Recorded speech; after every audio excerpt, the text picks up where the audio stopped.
Hi everyone, welcome back to Die Zeitung's podcast series. Today we're going to be talking about our favorite German words. And this semester, our crew for the German newspaper has almost doubled, so we have a lot of new people here today. We're going to go ahead and introduce ourselves. My name is Daisy. I am a senior and I'm one of the German editors for the paper this semester. Hi, I'm Tristan. I'm a sophomore and I am a German editor. Hi, I'm Meredith. I'm also a sophomore and I'm the head editor this semester. Hi, I'm Kat. I'm a freshman and I'm one of the English editors. Hi, I'm Sapana. I'm a freshman and I'm one of the online editors. Hi, I'm Charlotte. I'm a freshman and I'm one of the social media editors. Hi, I'm Audrey. I'm a sophomore and I'm one of the English editors. Hello. I'm Ephraim. I am a senior and I am reprising my role as online editor this semester. Hi, I'm Matthew. I'm a sophomore and I'm an English editor once again for Die Zeitung. Yeah, thank you everybody. That went surprisingly well over Zoom. So we're gonna get started. We're gonna go ahead and say our favorite German words respectively, why it's our favorite word, and maybe we have some funny stories about these words. So does anybody wanna start? Okay, Ephraim, what do you have? So I would say my favorite German word has got to be Vergangenheitsbewältigung, which is a word describing the way that Germans have come to terms, or the experience of coming to terms even with the history of Germany during the Second World War, obviously marred by violence and genocide. It's a very loaded word. It's now a little bit out of date in Germany, but it's still very meaningful to large sections of the population. And it has lots of connotations as well of like coming to terms with, but also like Gewalt, violence. Yeah, it's an interesting word and a good one to know. Yeah, thanks for sharing, Ephraim. I definitely agree. There are a lot of connotations to that word. Does anybody want to go next? Okay, Tristan, what do you have? So my word is quite a bit lighter. Mine is die Umgebung, so the surrounding area, and there's almost it's really smooth and it's like kind of a wave when you say it. And the way I learned it, I learned a lot of German words through memorization and through like hand motions.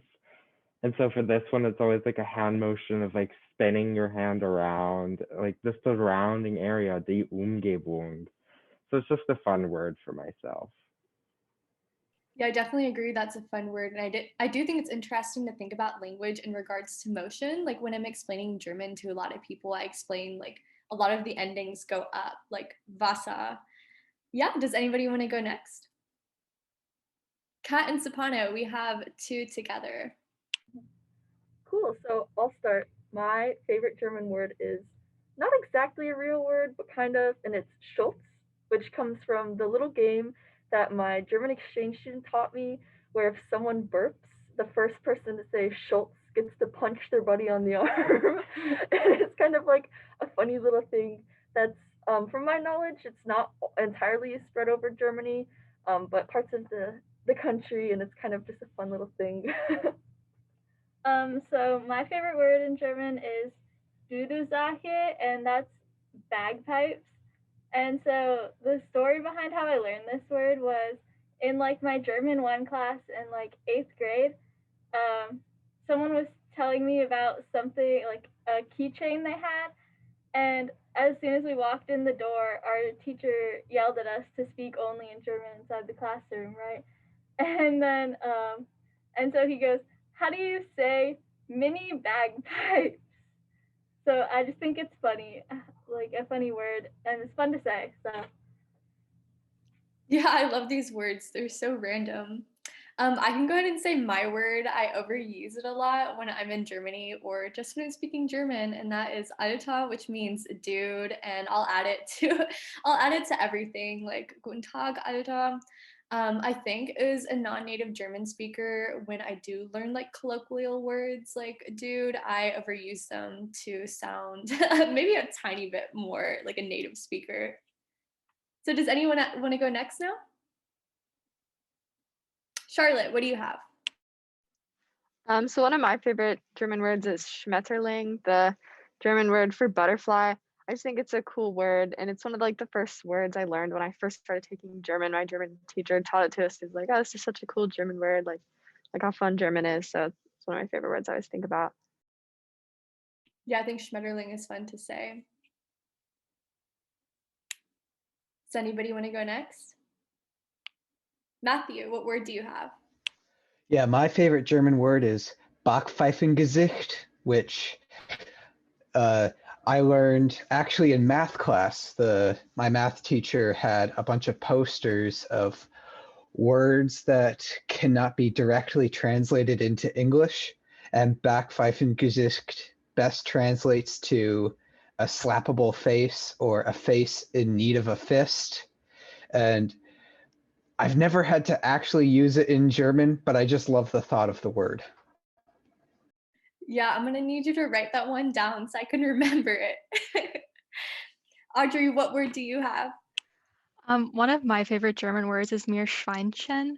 I had guinea pigs in high school, so whenever we were going around and had to say our pets in German, I always had to go find this really absurd word to say guinea pig. And I also just find the literal translation really funny that it's little sea pig. So I always liked that word. Yeah, looking at the literal translations is always an adventure. Yeah, thanks for sharing, everybody. I'm glad we were able to do this. Wait, we have one more. Our head editor hasn't spoken yet. Meredith, what's your word? Yeah, so my word is also one that just has like a funny literal translation. It's Waschbär. It means raccoon, but it means like bear that washes, or laundry bear, literally. And it's because raccoons wash their hands when they eat. So I think it's just a super cute word. And I love the ones that are just literally translated because it's describing the animal. Oh, that is such a cute translation. I've never learned the word for raccoon, so thanks for sharing. All right, everybody, has everyone shared? All right, cool. Yeah, I'm glad we made this work over Zoom, and thanks for listening to another Die Zeitung podcast. Tschüss.